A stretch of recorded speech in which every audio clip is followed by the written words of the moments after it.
10થી 12 જૂનમાં લગભગ મુંબઈ મહારાષ્ટ્રના ભાગોમાં વરસાદ થવાની શક્યતા રહે છે. 12 થી 15માં સૌરાષ્ટ્રના ભાગો, દક્ષિણ સૌરાષ્ટ્રના ભાગો અને સૌરાષ્ટ્રના અન્ય ભાગોમાં વરસાદ થવાની શક્યતા રહે છે. ખાસ કરી પૂર્વ ગુજરાતના ભાગો, પંચમહાલના ભાગો અને લગભગ સાબરકાંઠાના ભાગોમાં વરસાદ થવાની શક્યતા રહે છે. ગુજરાતના અન્ય ભાગમાં વરસાદ થવાની શક્યતા રહે છે. વરસાદ ગાજવી સાથે થવાની શક્યતા રહે છે.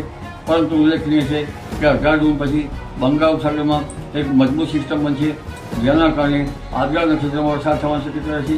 21, 22, 13 જૂનમાં કેટલાક ભાગમાં વરસાદ થવાની શક્યતા રહે છે. પરંતુ તારીખ 16 થી 30 જૂનમાં વરસાદ થવાની શક્યતા, સારો વરસાદ થવાની શક્યતા રહે છે. પરંતુ તારીખ 13 જૂનથી 15 જૂન વચ્ચે દેશના ઘણા ભાગોમાં પૂર આવે તેવો વરસાદ થવાની શક્યતા રહે છે.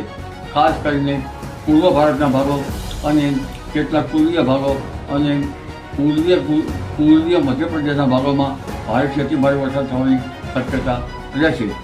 અને લગભગ જુલાઈ માસમાં પણ સારો વરસાદ થવાની શક્યતા રહેશે.